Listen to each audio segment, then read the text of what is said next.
Hello and welcome to The Download from Wise Woman and Wordsmith, where insight meets inspiration. A space for creatives, dreamers and visionaries ready to spark new ideas, ignite purpose and reimagine possibilities. Here we share downloads of wisdom, stories and strategies to help you thrive in your creative journey. I'm your host, Jill Marshall. Tune in, connect and let the magic unfold. Hello and welcome back to The Download. This is episode 40, quite a milestone, especially considering that I started this year with only vague intentions of creating a podcast for myself at all, and also only a broad notion that it would be about creativity, synchronicity, positivity, many other things ending with itty, that comes with being open to downloads. It's also a milestone because I nearly didn't publish an episode at all. This is the episode that nearly wasn't. You see, for the last couple of weeks, I've been in what I can only call a fallow period. One week I put out an encore episode, reintroducing one of my most downloaded episodes on launches. That's book launches, film launches, product launches, any kind of launch that uploads a download back into the ether.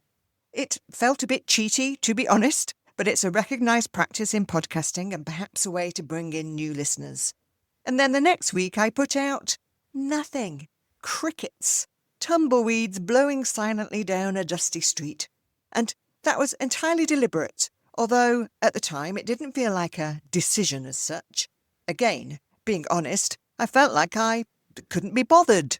I was laying low, processing, letting things compost a bit. Fundamentally, I didn't feel I had anything to say. And not in a thumper from Bambi kind of way, like, well, if you can't say something nice, don't say nothing at all. But in a vacuum, an absence, okay with the silence kind of way.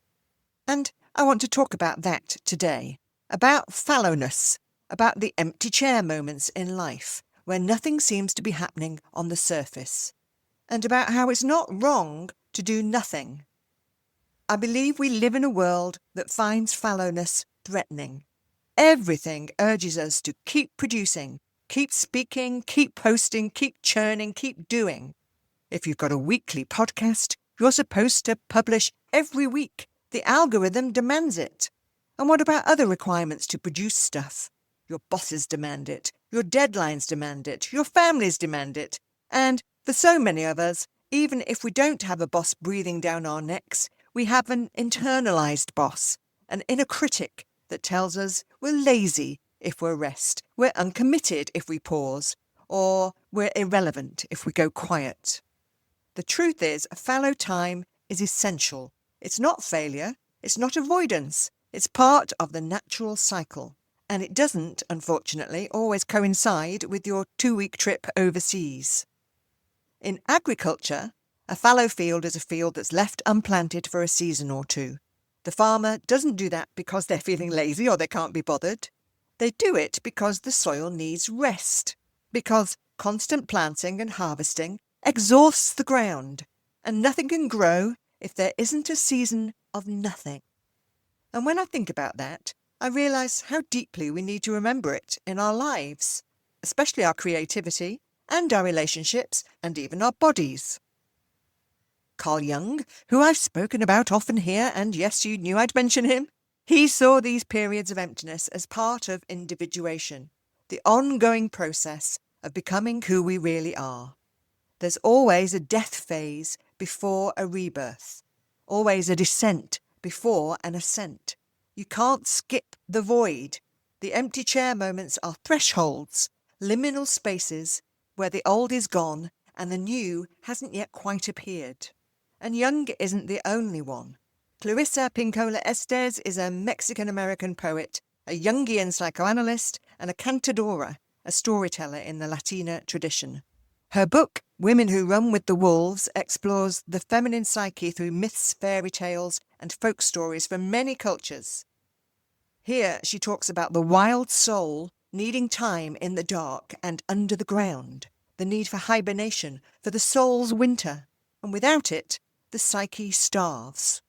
Thomas More, in Care of the Soul, says that emptiness is a way of being filled, that when we allow silence and waiting, the soul refills itself from sources deeper than our conscious effort. we all know nature loves a vacuum, and this is what happens. Parker Palmer, a Quaker writer, says that the soul is like a wild animal. It's tough, resilient, and shy. If we want to see a wild animal, we know that the last thing we should do is go crashing through the woods, shouting for it to come out. If we want to catch a glimpse, we need to walk quietly, sit patiently, and wait. And often, when we least expect it, the wild soul will appear. Isn't that beautiful? The soul as a wild creature that only comes in silence. So these fallow periods aren't just blank spaces. They're conditions for renewal.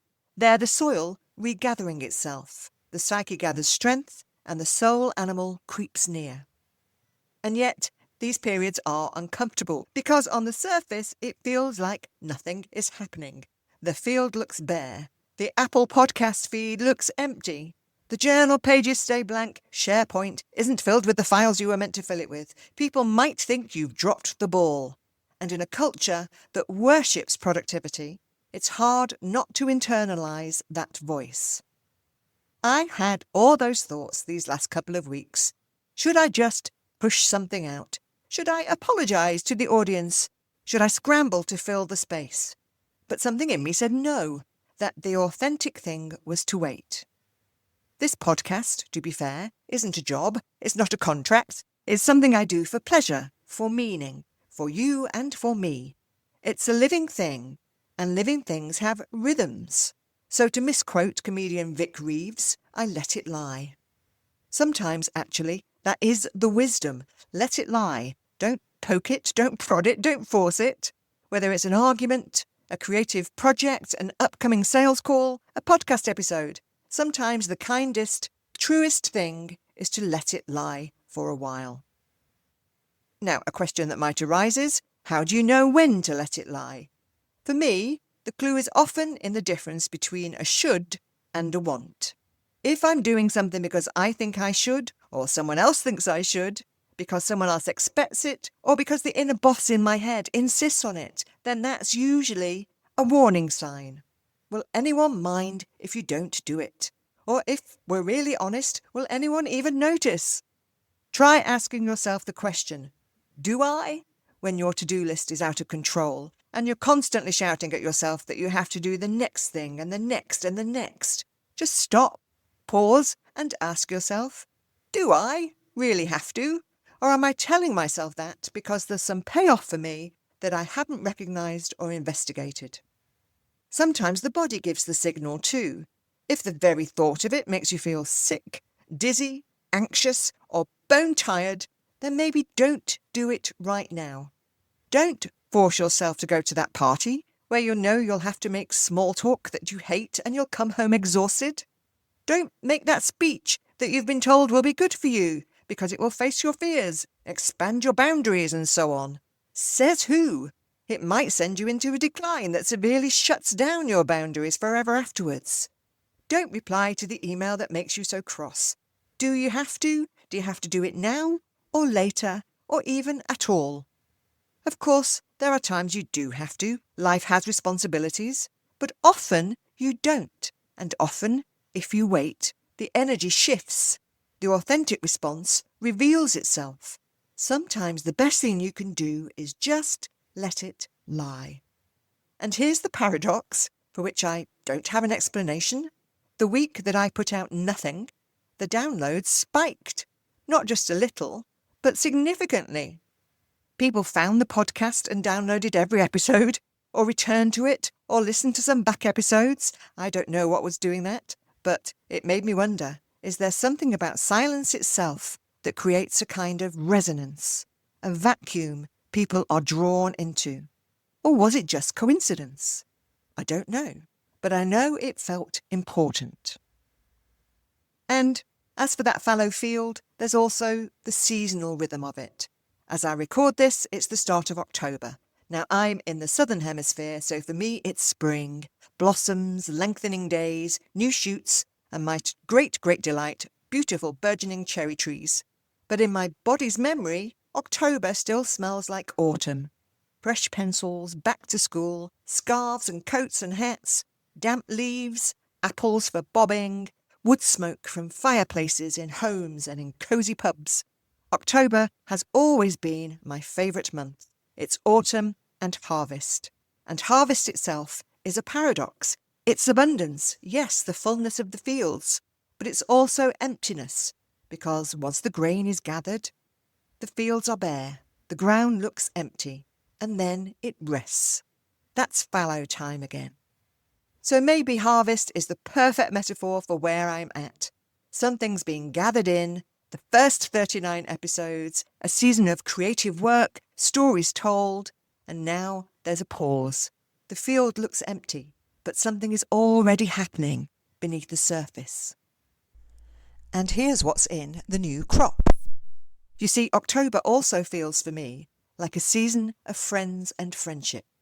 Maybe it's because of that back-to-school, college, uni rhythm. Friendships rekindled, new ones growing, and happy reunions, like the one I attended this very time last year, for a significant year from when we started university.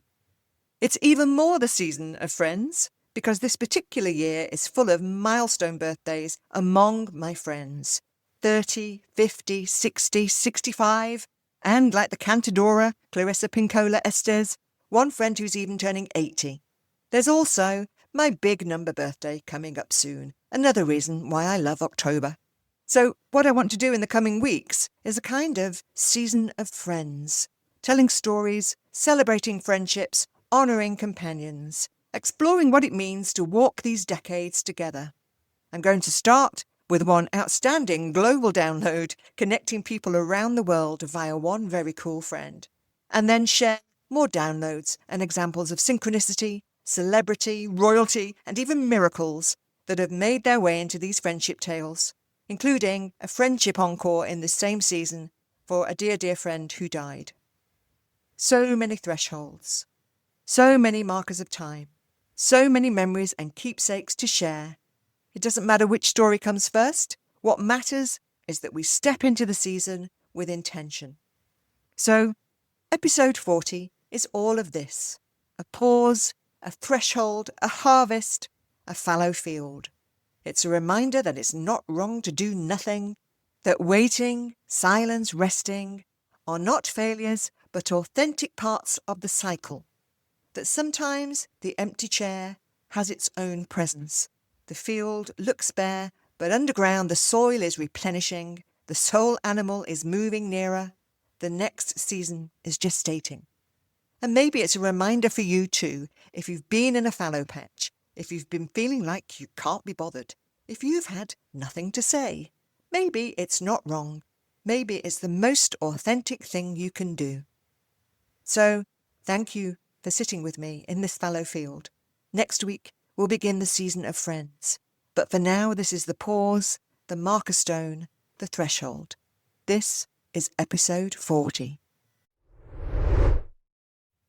Thanks for tuning in to the Download podcast. Feel free to like, comment and share and all of that good stuff.